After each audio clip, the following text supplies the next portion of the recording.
আসসালামু আলাইকুম আরহামতুল্লাহ। একটা সময় ছিল মানুষ ঘুমাতে যাওয়ার আগে হাতের ফোনটা পাশে রাখতো না, রাখতো কোরআনের একটা খোলা পৃষ্ঠা। রাতে চোখের জল ফেলতো আর বলতো, হে আল্লাহ, কালকের দিনটা যেন আজকের চেয়েও ভালো হয়। প্রিয় দর্শক, আজ আমি আপনাকে এমন এক সূরার কথা বলবো, যেটা রাতের অন্ধকারে পড়লে আল্লাহ তাআলা আপনার দরজা খুলে দেন রিজিকের, রহমতের, শান্তির। এমন সব দরজা যা আপনি কল্পনাও করেননি। এই ভিডিওটা যদি আপনি শেষ পর্যন্ত দেখেন, আপনার রাতের সময়টাই বদলে যাবে ইনশা আল্লাহ।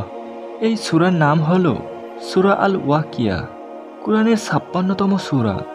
রাসূলুল্লাহ সাল্লাল্লাহু আলাইহি সাল্লাম এই সূরাটি শুধু নিজেই পড়তেন না, বরং বলতেন, তোমরা তোমাদের স্ত্রীদেরও শিখিয়ে দাও এই সূরা। এই সূরার বিশেষত্ব কি জানেন? এখানে আল্লাহ তাআলা আখিরাতের দৃশ্য এঁকে দিয়েছেন। কে জান্নাতে যাবে, কে জাহান্নামে, আর কিভাবে আল্লাহ এক ফোঁটা পানি থেকে বানান মানুষ, যাকে তিনি চাইলেই অভাবহীন করে দিতে পারেন। এটা শুধু এক সূরা না, এটা হলো রাতের কান্নার পাথেয়, অভাবের ওষুধ, আল্লাহর দরজায় ধাক্কা দেওয়ার চাবিকাঠি, সাহাবীদের বিশ্বাস আর আমাদের উদাসীনতা। আব্দুল্লাহ ইবনে মাসউদ রাদিয়াল্লাহু বলতেন, সূরা আল ওয়াকিয়া হলো ধন সম্পদের সূরা। তোমরা তোমাদের পরিবারকে এটা শিখাও।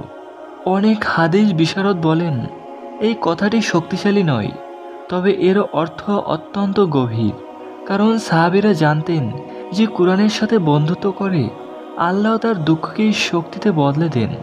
আমরা আজ ভয় পাই, মাসের শেষে টাকার টান, বাজারের দাম, ছেলের পড়ার খরচ, কিন্তু আল্লাহ কি আমাদের এসব দেখছেন না? দেখছেন।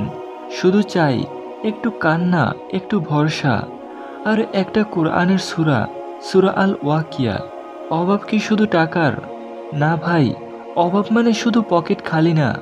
অনেক সময় মনের ভিতরটাও ফাঁকা হয়ে যায়, শান্তি থাকে না, ভরসা থাকে না, ঘরেও যেন অশান্তি ভর করে। আর ঠিক সেইখানেই সূরা আল ওয়াকিয়া কাজ করে। এটা আমাদের মনে আখিরাতের কথা মনে করায়, শেখায় এই দুনিয়া চিরস্থায়ী নয়। তুমি আজ কাঁদলে কাল হাসবে। আজ যদি অভাবে থাকে আজ যদি অভাবে থাকে, কাল আল্লাহ তা পূরণ করবেন। শুধু তাকে ডেকেই তা দেখো। প্রিয় দর্শক, প্রতি রাতে শোবার আগে আপনার মোবাইলটা একপাশে রাখুন আর কোরআন শরীফ খুলে নিন। চোখের পানি নিয়ে পড়ুন সূরা আল ওয়াকিয়া। আর যদি মুখস্থ না থাকে, ইউটিউবে শুনুন, তিলাওয়াতের সাথে চোখ রাখুন আর ভাবুন, আপনার রিজিকের মালিককে। তিনি কি আপনাকে দেখে রাখছেন না?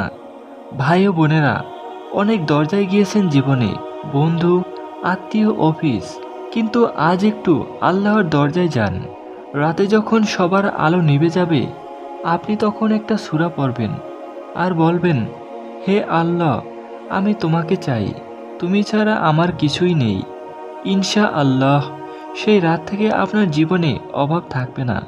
হয়তো টাকা আসবে না সাথে সাথে, কিন্তু আপনার ভেতরটা ভরে যাবে একটা অদ্ভুত শান্তিতে, একরাশ আলোর মাঝে। আজ রাতেই শুরু করুন, একবার পড়ুন আর অন্তর দিয়ে বলুন, হে আল্লাহ, তুমি আমায় কখনো অভাবী করিও না। এই ভিডিওটি একজন প্রিয় মানুষকে পাঠিয়ে দিন। হয়তো তার রাতের কান্না থেমে যাবে আর আপনি পাবেন সেই অশ্রুজলের সওয়াব।